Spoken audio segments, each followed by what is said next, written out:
Students, कल हमने पढ़ा कि पैरेलल प्लेट कैपेसिटर की कैपेसिटेंस कितनी होती है अगर डाइलेक्ट्रिक पार्शियली फिल्ड हो, और अगर पूरे के पूरे हिस्से में डाइलेक्ट्रिक इंट्रोड्यूस कर दें तो उसकी कैपेसिटेंस कितनी हो जाती है, K times C not. What is C not? C not is the capacitance of air filled capacitor, जिसकी वैल्यू आई थी epsilon not A by D। ठीक है, ये रिजल्ट आप कर चुके हैं और इसके दो स्पेशल केस किए थे, बड़े इंपॉर्टेंट थे। अब इसके अलावा आपके लिए जो एक इंपॉर्टेंट कंसेप्ट है subjective as well as objective के लिए, ठीक है, अगर डाइलेक्ट्रिक इंसर्ट कर दें, अब हमने पढ़ लिया कैपेसिटेंस तो हो जाएगी इंक्रीजेस K टाइम्स, लेकिन सिर्फ कैपेसिटेंस पे नहीं, पोटेंशियल पे क्या फर्क पड़ा, चार्ज पे क्या फर्क पड़ा, इलेक्ट्रिक फील्ड पर क्या इफेक्ट पड़ा, और energy stored across a capacitor पे क्या फर्क पड़ा, ये सब पढ़ेंगे अब। ठीक है, और इसके दो केसेस हैं बेटा। ये सबसे पहला केस है केस 1, अगर डाइलेक्ट्रिक इंसर्ट कर दें between the plates of isolated capacitor. बेटा ध्यान से देखो, कौन सा कैपेसिटर? Isolated capacitor. बेटा आइसोलेटेड कैपेसिटर एक ऐसा कैपेसिटर है जो बैटरी से डिस्कनेक्टेड है, जो बैटरी से डिस्कनेक्टेड है, और उसके ऊपर क्या क्या इफेक्ट पड़ेंगे डाइलेक्ट्रिक के इंट्रोड्यूस होने से। अच्छा, अगर इन दोनों प्लेट्स में डाइलेक्ट्रिक ना होता, इन दोनों प्लेट्स में डाइलेक्ट्रिक ना होता, प्लेट्स का एरिया A, सेपरेशन D, इसकी कैपेसिटेंस कितनी लिखते? Epsilon not A by D। लेकिन जब डाइलेक्ट्रिक इंट्रोड्यूस कर दिया जिसका डाइलेक्ट्रिक कांस्टेंट है K, इसकी कैपेसिटेंस होगी K epsilon not A by D। बेटा कैपेसिटेंस इंक्रीज हो जाएगी K टाइम्स, कैपेसिटेंस इंक्रीज हो जाएगी K टाइम्स, है ना। लेकिन ये तो सिर्फ कैपेसिटेंस पर इफेक्ट पड़ा। बेटा बार बार कह रहा हूं, एक बात का ध्यान रखना कि आइसोलेटेड कैपेसिटर का मतलब बैटरी कनेक्ट नहीं है साथ में। आइसोलेटेड कैपेसिटर का मतलब साथ में बैटरी कनेक्टेड नहीं है। दोनों केस आते हैं, बैटरी कनेक्टेड है और बैटरी डिस्कनेक्टेड है। यहां लिखा होगा बैटरी डिस्कनेक्टेड है, यहां कहेंगे आइसोलेटेड कैपेसिटर है। अच्छा, आइसोलेटेड कैपेसिटर की कैपेसिटेंस पे क्या फर्क पड़ा डाइलेक्ट्रिक के इंट्रोड्यूस होने से, और चार्ज पर क्या फर्क पड़ा?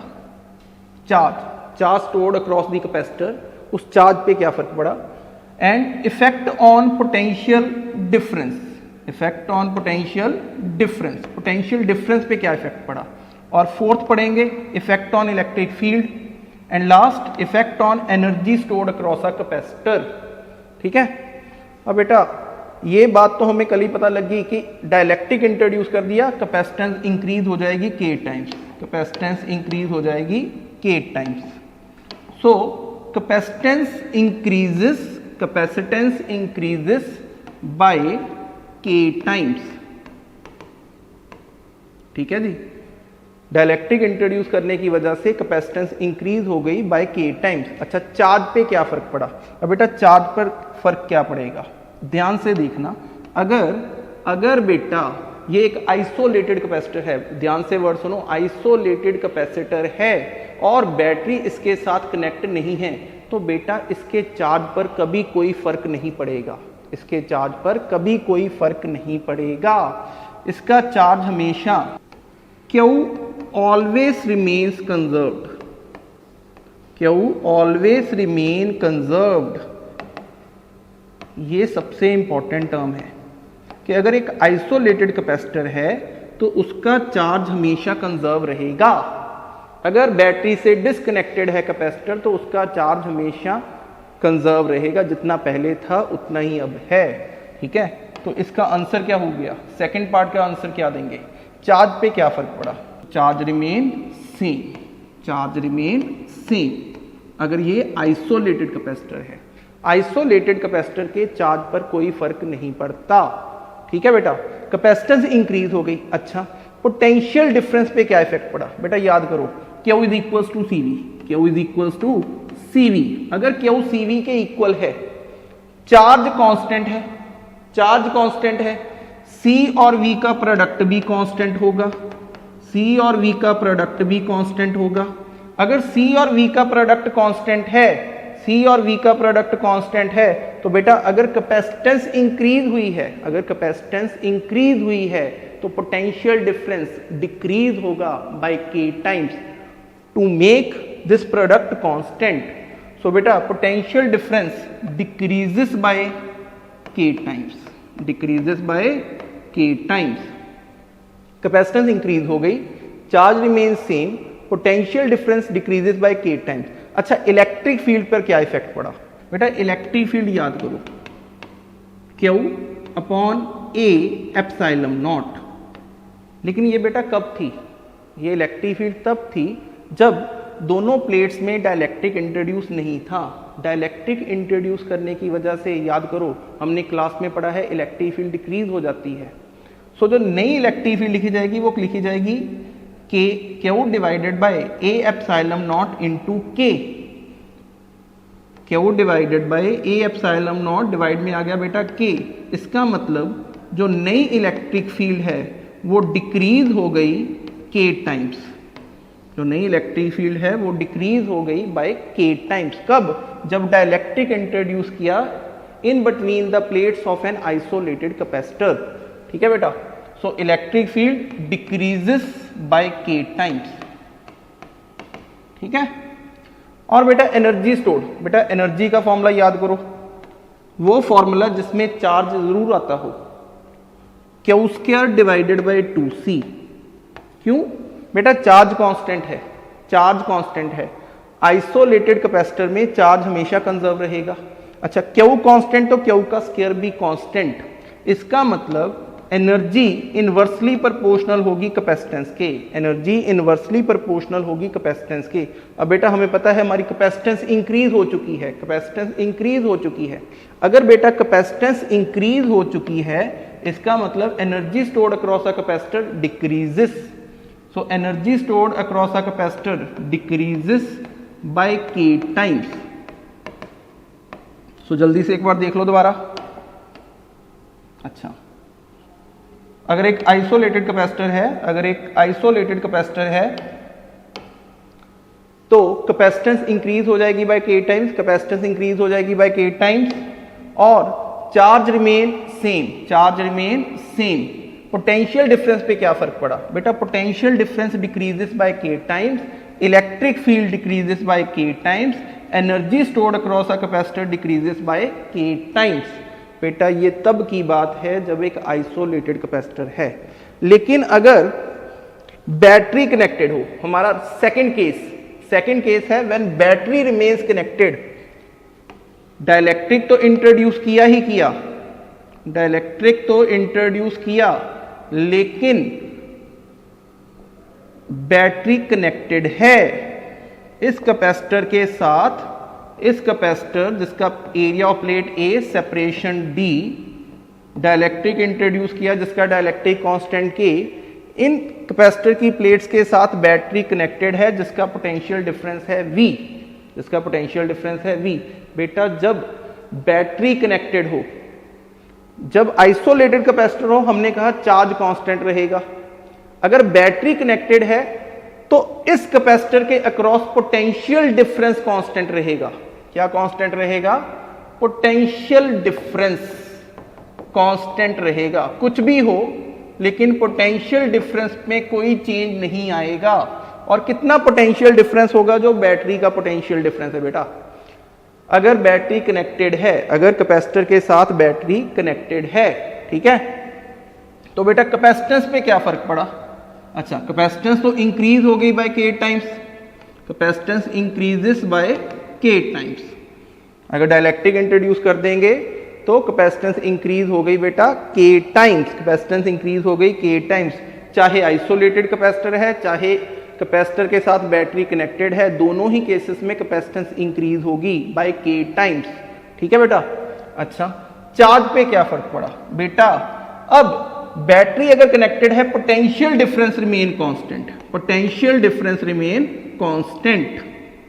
ठीक है जी। अब चार्ज पर फर्क पड़ेगा, पोटेंशियल डिफरेंस कांस्टेंट रहा। अच्छा, क्यू का फॉर्मूला हमने क्या पढ़ा है? क्यू का formula C into V, Q का फॉर्मूला C इंटू V। अच्छा, V कांस्टेंट, ये V कांस्टेंट है और ये कैपेसिटेंस इंक्रीज हो चुकी है। V कांस्टेंट है, कैपेसिटेंस इंक्रीज हो चुकी है, तो बेटा चार्ज भी इंक्रीज हो जाएगा। चार्ज इंक्रीजेस बाय के टाइम्स। कब? अगर बैटरी कनेक्टेड हो। क्वेश्चन में ये लाइन ध्यान से पढ़नी है कि बैटरी कनेक्टेड है कि डिस्कनेक्टेड है। बैटरी कनेक्टेड होगी तो पोटेंशियल डिफरेंस कांस्टेंट रहेगा, अगर बैटरी डिस्कनेक्टेड है तो चार्ज कांस्टेंट रहेगा, जिसकी वजह से हम सारे इफेक्ट बता पा रहे हैं। ठीक है, okay. Next effect is effect on electric field. बेटा इलेक्ट्रिक फील्ड का formula in terms of potential difference हमने पढ़ा है। इलेक्ट्रिक फील्ड का formula in terms of potential difference याद करो, E is equals to minus of dV by dr। E is equals to minus of dV by dr। अब बेटा क्या potential difference में कोई चेंज आया? नहीं आया। dV में कोई चेंज नहीं आया। दोनों प्लेट्स में की सेपरेशन में कोई चेंज आया? नहीं चेंज आया। बेटा यहां हमने याद है E लिखा था माइनस V अपॉन डी। अच्छा V में कोई चेंज नहीं है, D में कोई चेंज नहीं आया, तो इलेक्ट्रिक फील्ड में भी कोई चेंज नहीं आएगा। इसका मतलब अगर बैटरी कनेक्टेड है तो इलेक्ट्रिक फील्ड रिमेन सेम। अगर बैटरी कनेक्टेड है इलेक्ट्रिक फील्ड रिमेन सेम। ठीक है, because E is equal to V upon D. V constant, D constant, तो V अपॉन डी का रिजल्ट भी क्या आएगा? कांस्टेंट आएगा। इलेक्ट्रिक फील्ड कांस्टेंट रहेगी, इलेक्ट्रिक फील्ड रिमेन सेम। अच्छा, energy stored across a capacitor पर क्या फर्क पड़ा? Energy stored across a capacitor पर क्या फर्क पड़ा? बेटा एनर्जी का फॉर्मूला जिसमें पोटेंशियल डिफरेंस पढ़ाया था, half CV square. Energy stored across a capacitor half CV square. बेटा अगर V कांस्टेंट है तो V का स्क्वायर भी कांस्टेंट, अगर V कांस्टेंट तो V का स्क्वायर भी कांस्टेंट, हाफ कांस्टेंट V का square constant. Energy stored across a capacitor इस केस में डायरेक्टली प्रोपोर्शनल है कैपेसिटेंस के। और बेटा हमारी कैपेसिटेंस क्या हो गई? कैपेसिटेंस हो गई इंक्रीजेस बाय के टाइम्स। अगर कैपेसिटेंस इंक्रीज हो गई तो energy stored across a capacitor भी इंक्रीज हो जाएगी बाय के टाइम्स। सो बेटा इंक्रीजेस बाय के टाइम्स। ठीक है बेटा, ये दोनों क्वेश्चन आपके लिए बड़े इंपॉर्टेंट हैं, कोई ना कोई पार्ट हमेशा पूछा जाता है। एक्सरसाइज का क्वेश्चन नंबर 8 बेटा आपकी एनसीईआरटी एक्सरसाइज का क्वेश्चन नंबर 8 कह रहा है in a parallel plate capacitor, in a parallel plate capacitor with air between them. एक हमारे पास पैरेलल प्लेट कैपेसिटर है जिसके अंदर हवा है। ठीक है जी, प्लेट्स में सेपरेशन हम D लेते हैं, area of the plate A लेते हैं। Each plate has area, each plate has area बेटा 6 into 10 raised to power minus 3 metre square. और बेटा separation between the plates is 3 mm and separation between the plates and the distance between the plates is 3 mm। Calculate the capacitance of the capacitor। इस capacitor की बेटा कह रहा है capacitance calculate करो। सो बेटा याद करो कैपेसिटेंस किसके equal? Parallel plate air capacitor, parallel plate air capacitor की capacitance epsilon not A divided by D, epsilon not A divided by D। ठीक है, वैल्यू सब्स्टिट्यूट कर दो, C नॉट, एयर फील्ड के लिए C नॉट ले लेते हैं, epsilon not A by D। बेटा एप्सिलॉन नॉट की 8.854 into 10 raise to power minus 12, area 6 into 10 raise to power minus 3 divided by 3 mm। बेटा 3 mm, मिलीमीटर को मीटर में लिखेंगे 10 की पावर माइनस 3, mm को 10 raise to power minus 3, 6 into 10 raise to power minus 3 value थी, और 3 mm बेटा 10 की पावर माइनस 3, 10 की पावर माइनस 3 कैंसिल, ये 10 की पावर माइनस 3, 10 की पावर माइनस 3 कैंसिल हो गई। बेटा 6 को हमने 3 के साथ जब डिवाइड किया, यहां हमारे पास बचा बेटा 2, 8.854 इंटू 2 8 बेटा approximately 17.71 into 10 raise to power minus 12 farad, approximately 18 pico farad. ठीक है, इसकी कैपेसिटेंस आई 18 पिको फैरेड अप्रोक्सीमेटली। अच्छा, if this capacitor is connected to 100 volt supply, अगर इस कैपेसिटर को 100 वोल्ट बैटरी के साथ कनेक्ट कर दें, अगर इस कैपेसिटर को 100 वोल्ट बैटरी के साथ कनेक्ट कर दें, ठीक, what is the charge on each plate of the capacitor? What is the charge? बेटा याद करो, Q is equals to CV, Q is equals to CV। अच्छा बेटा CV कितना, C कितना 18 पिकोफैरेड, 18 इंटू 10⁻⁻12, और V कितना बेटा 100। सो आंसर आया बेटा 18 into 10⁻⁻10 coulomb charge on each capacitor, charge on each capacitor. बेटा कैपेसिटेंस आई 18 पिकोफैरेड और हर प्लेट पे चार्ज कितना, हर प्लेट पे इधर पॉजिटिव इधर नेगेटिव, कितना चार्ज 18 इंटू 10⁻⁻10 कूलम। क्लियर बेटा? अच्छा अब आगे देखो, क्वेश्चन नंबर 9, बड़ा इंपॉर्टेंट क्वेश्चन बेटा। Question number 9, what would happen if the capacitance given in example number 8, exercise number 8, कहता है कैपेसिटेंस पे क्या फर्क पड़ेगा अगर इन दोनों प्लेट्स में एक डाइलेक्ट्रिक इंट्रोड्यूस कर दें, एक डाइलेक्ट्रिक इंट्रोड्यूस कर दें जिसका डाइलेक्ट्रिक कांस्टेंट है बेटा 6, जिसका डाइलेक्ट्रिक कांस्टेंट है बेटा 6। अच्छा, और जो डाइलेक्ट्रिक इंट्रोड्यूस किया है मीका शीट, उसकी थिकनेस किसके बराबर है? जितनी दोनों प्लेट्स में सेपरेशन है, जितनी दोनों प्लेट्स में सेपरेशन है। ठीक है, दोबारा से सुन लो। Explain what would happen if the capacitance given in example number 8, exercise number 8।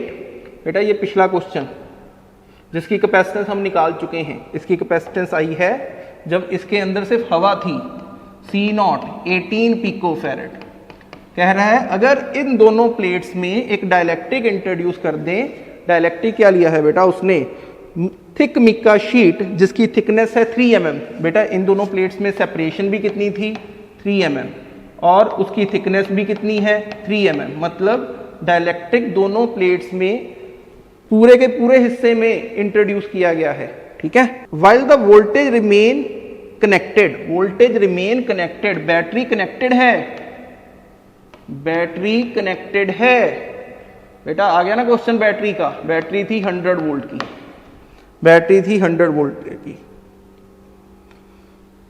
अच्छा बेटा अब याद करो, कैपेसिटेंस तो इंक्रीज हो गई, कैपेसिटेंस तो इंक्रीज हो गई k टाइम्स, जितनी कैपेसिटेंस थी वो तो इंक्रीज हो गई बाय k टाइम्स। अगर बैटरी कनेक्टेड हो या ना कनेक्टेड हो, कैपेसिटेंस हमेशा इंक्रीज होगी k टाइम्स। ठीक है, तो नई कैपेसिटेंस हमारी कितनी लिखेंगे, k की वैल्यू बेटा 6 मल्टीप्लाई 18 पिकोफैरेड, 6 मल्टीप्लाई 18 पिकोफैरेड, ये हमारी नई कैपेसिटेंस, कैपेसिटेंस इंक्रीज हो गई बाय k टाइम्स। क्लियर बेटा? अच्छा, बैटरी कनेक्टेड है, बैटरी कनेक्टेड है, potential difference remain same, potential difference remain same, V constant. अच्छा, Q पर क्या इफेक्ट पड़ेगा, capacitance into V, capacitance increase हो गई, potential remain constant, capacitance increase होने की वजह से चार्ज भी इंक्रीज होगा बाय k टाइम्स, चार्ज भी इंक्रीज होगा बाय k टाइम्स। और बेटा चार्ज कितना था, चार्ज था 18 इंटू 10⁻⁻10 कूलम। तो बेटा हमारा नया चार्ज हो गया Q dash, K into Q, K into Q। सो Q डैश की वैल्यू बेटा 6 इंटू 18 इंटू 10⁻⁻10 कूलम। ये सॉल्व कर लोगे? ठीक है, सो कैपेसिटेंस इंक्रीज हो गई k टाइम्स, चार्ज इंक्रीज हो गया k times, potential difference remain same.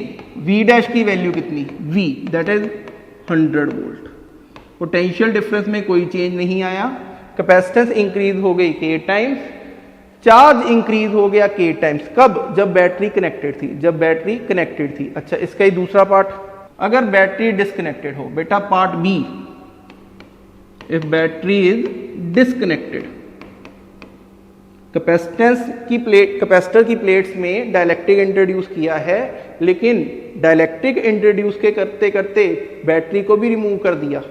ठीक है जी, इफ बैटरी इज डिस्कनेक्टेड, बेटा अब बैटरी कनेक्टेड नहीं है, डिस्कनेक्टेड है। अगर बैटरी डिस्कनेक्टेड है तो कौन सी चीज सेम रहेगी बेटा, चार्ज। क्यू डैश किसके इक्वल, क्यू के, कितना 18 इंटू 10 की पावर -10 कूलम। अगर बैटरी डिस्कनेक्टेड है, अगर बैटरी डिस्कनेक्टेड है तो बेटा चार्ज पर कोई फर्क नहीं पड़ेगा, ना इंक्रीज होगा ना डिक्रीज होगा, charge remain constant. Isolated capacitor, कौन सा capacitor, isolated capacitor. Isolated capacitor की कैपेसिटेंस चेंज हो जाएगी, पोटेंशियल डिफरेंस चेंज हो जाएगा, लेकिन चार्ज कांस्टेंट रहेगा। अच्छा जी, अब बेटा कैपेसिटेंस इंक्रीज हो गई k टाइम्स, सो नई कैपेसिटेंस अगेन k कितना 6 इंटू 18 इंटू 10 की पावर -12 फैरेड, ये हमारी नई capacitance. Charge main same, capacitance increases, charge main same, capacitance increases. बेटा पोटेंशियल डिफरेंस पे क्या फर्क पड़ेगा, पोटेंशियल डिफरेंस पे क्या फर्क पड़ेगा बेटा, potential difference decreases by k times. याद करो Q is equals to CV, Q constant, C और V का प्रोडक्ट कांस्टेंट। C और V का प्रोडक्ट अगर कांस्टेंट है, कैपेसिटेंस अगर इंक्रीज हुई है तो पोटेंशियल को डिक्रीज होना पड़ेगा बाय k टाइम्स। तो पहले हमारा पोटेंशियल था 100, अब हो गया 100/6 वोल्ट,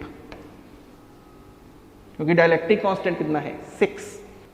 एक्सरसाइज का क्वेश्चन नंबर 10, एक्सरसाइज का क्वेश्चन नंबर 10 बेटा 10th क्वेश्चन में कह रहा है एक 12 पिकोफैरेड का कैपेसिटर है, एक 12 पिकोफैरेड का कैपेसिटर है, कैपेसिटेंस है बेटा 12 picofarad, is connected to a 50 volt supply, is connected to a 50 volt supply. 50 volt battery के साथ इसे कनेक्ट कर दिया। How much electrostatic energy is stored in the capacitor, how much electrostatic energy is stored in the capacitor. बेटा याद करो 3 फॉर्मूले, Q²/2C, half CV², half QV, Q²/2C, half CV², half QV। कौन सा फॉर्मूला लगाएंगे, क्या गिवन है, C गिवन है, V गिवन है, C गिवन है, V गिवन है। एनर्जी का formula half CV², half CV²। ठीक है बेटा, energy stored across a capacitor half CV², तो बेटा वैल्यू सब्स्टिट्यूट करो। हाफ कैपेसिटेंस कितनी है 12 पिकोफैरेड, बेटा 12 इंटू 10 की पावर -12, और V का स्क्वायर बेटा 50 का स्क्वायर, 5 का स्क्वायर 25 इंटू 100 10 की पावर 2। ठीक है बेटा, अब बेटा ये आया 12 को हमने डिवाइड किया 2 के साथ 6, 12 को हमने डिवाइड किया 2 के साथ 6, 6 इंटू 25, 6 इंटू 25 बेटा ये आया 12, 6 इंटू 25 150, 150 इंटू 10 की पावर -10, 150 इंटू 10 की पावर -10 जाउल। अच्छा, और इसको हम लिख सकते हैं 1.5 इंटू 10 की पावर -8 जाउल। अच्छा, चेक जरूर कर लेना। क्वेश्चन नंबर 10 एक आंसर बिल्कुल ठीक बेटा। Energy stored across a capacitor 1.5 into 10 की पावर -8 जाउल। सिंपल सा क्वेश्चन था। ठीक है बेटा, एक्सरसाइज का क्वेश्चन नंबर 11, एक्सरसाइज का क्वेश्चन नंबर 11, अ 600 पिकोफैरेड कैपेसिटर, अ 600 पिकोफैरेड कैपेसिटर, बेटा एक कैपेसिटर है जिसकी कैपेसिटेंस कितनी दी हुई है 600 पिकोफैरेड। ठीक है, is charge by a 200 volt supply, उसे चार्ज किया गया एक बैटरी के साथ जिसकी पोटेंशियल डिफरेंस गिवन है, बैटरी का पोटेंशियल डिफरेंस 200 वोल्ट सप्लाई। बेटा हमने कल भी ये क्वेश्चन किया था एक ऐसा ही। ठीक है, सेम वैल्यूज चेंज है, वैल्यूज चेंज है। कल भी हमने एक ऐसा क्वेश्चन किया था, एक 600 पिकोफैरेड का कैपेसिटर, एक 600 पिकोफैरेड कैपेसिटेंस का कैपेसिटर है हमारे पास, उसे कनेक्ट किया हुआ है बैटरी के साथ जिसका पोटेंशियल डिफरेंस है 200 वोल्ट, जिसका पोटेंशियल डिफरेंस है 200 वोल्ट। ठीक है बेटा, it is then disconnected from the supply, कहते कुछ देर बाद इसको सप्लाई से डिस्कनेक्ट कर दिया, पूरा चार्ज हो गया होगा उसके बाद डिस्कनेक्ट कर दिया, and is connected to another uncharged 600 picofarad. एक अनचार्ज कैपेसिटर के साथ कुछ देर बाद, बेटा कुछ देर बाद इस कैपेसिटर को बैटरी से डिस्कनेक्ट किया और एक अनचार्ज 600 पिकोफैरेड के साथ कनेक्ट कर दिया। ये इसकी कैपेसिटेंस भी 600 पिकोफैरेड, लेकिन इसके क्रॉस अगर इसे पूरा चार्ज कर चुके हैं तो पोटेंशियल डिफरेंस हो गया 200 वोल्ट, और ये दूसरा 600 पिकोफैरेड का कैपेसिटेंस का कैपेसिटर ये अनचार्ज है तो इसके क्रॉस पोटेंशियल डिफरेंस 0 था। ठीक है, V1 की वैल्यू बेटा 200, V2 की वैल्यू 0, कॉमन पोटेंशियल 100। ठीक है, कल भी हमने निकाला था, हाफ हो जाएगा पोटेंशियल, इसके क्रॉस 100, इसके क्रॉस 100, कॉमन पोटेंशियल। ठीक है, अच्छा जी, how much electrostatic energy is lost in this process.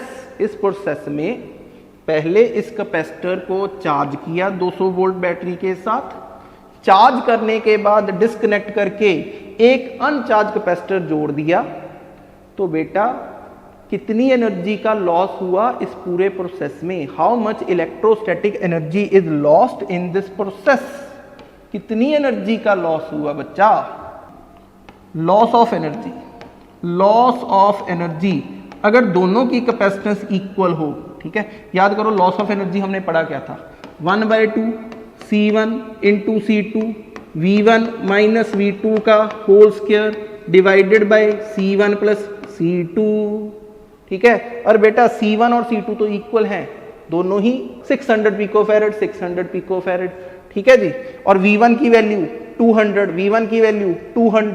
बेटा V2 की वैल्यू 0, V1 की वैल्यू 200, V2 की वैल्यू 0। ठीक है, और C1 और C2 दोनों इक्वल हैं, C1 और C2 दोनों इक्वल हैं, तो बेटा लॉस ऑफ एनर्जी हम कितना लिखेंगे, लॉस ऑफ एनर्जी लिखेंगे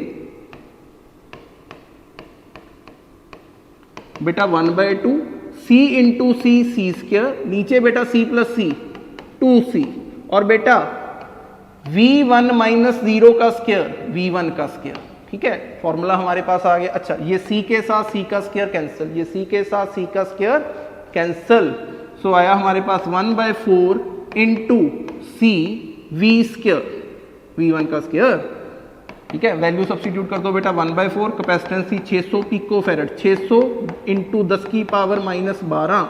अच्छा, V1 का स्क्वायर बेटा, V1 कितना था 200 इंटू 2 का स्क्वायर बेटा 4 इंटू 10 की पावर 4, बेटा 200 का स्क्वायर लिखा है, 200 का स्क्वायर, 2 का स्क्वायर 4, 100 का स्क्वायर किया, 10 की पावर 4 आ गई हमारे पास। ठीक है, अब कटिंग करो। अच्छा, ये 4 कैंसल, ये 4 और 4 कैंसल, बेटा 6 इंटू बेटा 10 की पावर 2, 10 की पावर 4, 10 की power 6, minus 12 plus 6, minus 12 plus 6 minus 6, 6 into 10 raise to power minus 6 joule. This is loss of energy, this is loss of energy in this process.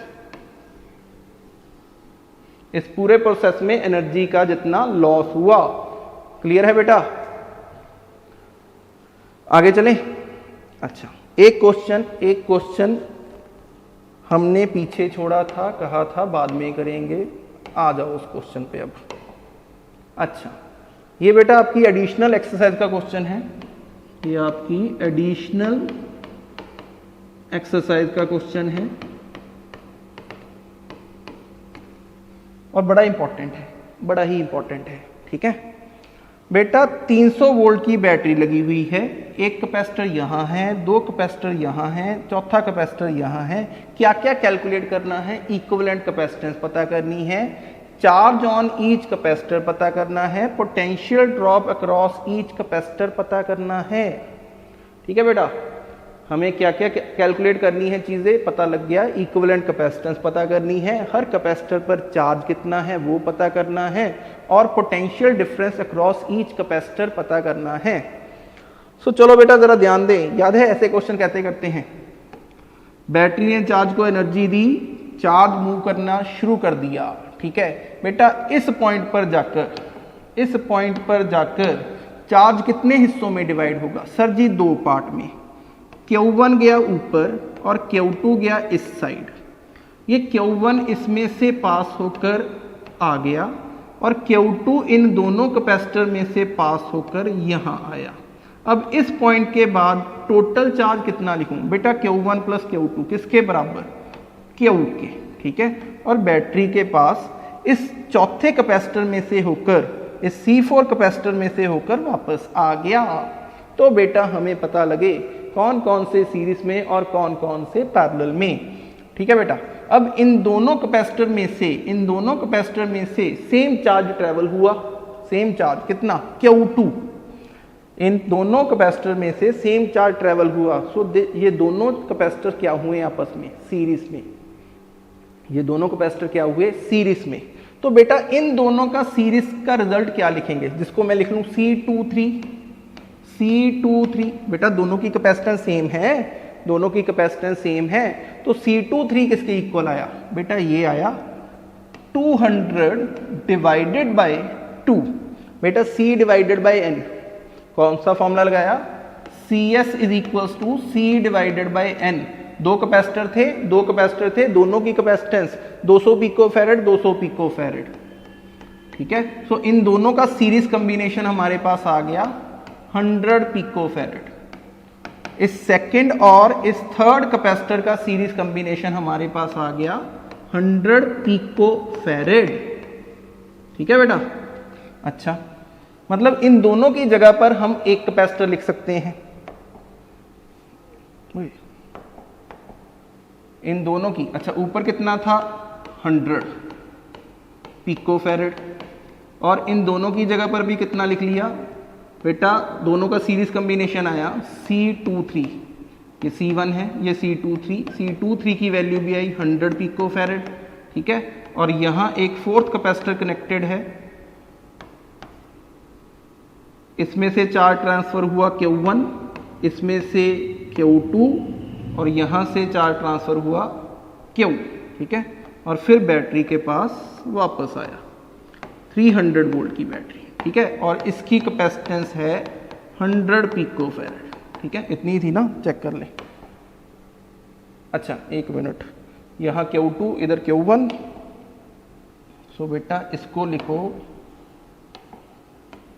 Q1, ये हुआ हमारा Q1, और बेटा ये है हमारा Q2, ठीक है, ये है हमारा Q2, ठीक है। अब इन दोनों कैपेसिटर में से अलग अलग चार्ज आ रहा है, Q1 इधर जा रहा है, Q2 इधर जा रहा है, और फिर इकट्ठा होकर Q इसमें से पास हुआ। सो बेटा ये दोनों कैपेसिटर क्या हुए, ये दोनों कैपेसिटर आपस में हुए पैरेलल, ठीक है। और इन दोनों का पैरेलल रिजल्ट, क्यों पैरेलल बोल रहा हूं बेटा, दोनों में अलग अलग चार्ज ट्रांसफर हो रहा है, दोनों में अलग अलग चार्ज ट्रेवल हो रहा है, ठीक है। तो बेटा 100 पिकोफैरेड और 100 पिकोफैरेड, 100 पिकोफैरेड और 100 पिकोफैरेड का पैरेलल कॉम्बिनेशन, जिसको लिख सकता हूं C123 is equal to C23 plus C1। बेटा 100 प्लस 100, 100 प्लस 100 पिकोफैरेड कितना हो गया, 200 पिकोफैरेड। C123 की वैल्यू 200 पिकोफैरेड, ठीक है। इन दोनों की जगह पर अगर मैं एक कैपेसिटर बनाना चाहूं और उसकी कैपेसिटेंस क्या लिखूंगा, 200 पिकोफैरेड, ठीक है बेटा। सो इन दोनों की जगह पर एक कैपेसिटर बनाया जिसकी कैपेसिटेंस लिखी 200 पिकोफैरेड। अच्छा, इन दोनों में टोटल चार्ज कितना ट्रेवल हुआ, Q1 प्लस Q2, Q के इक्वल।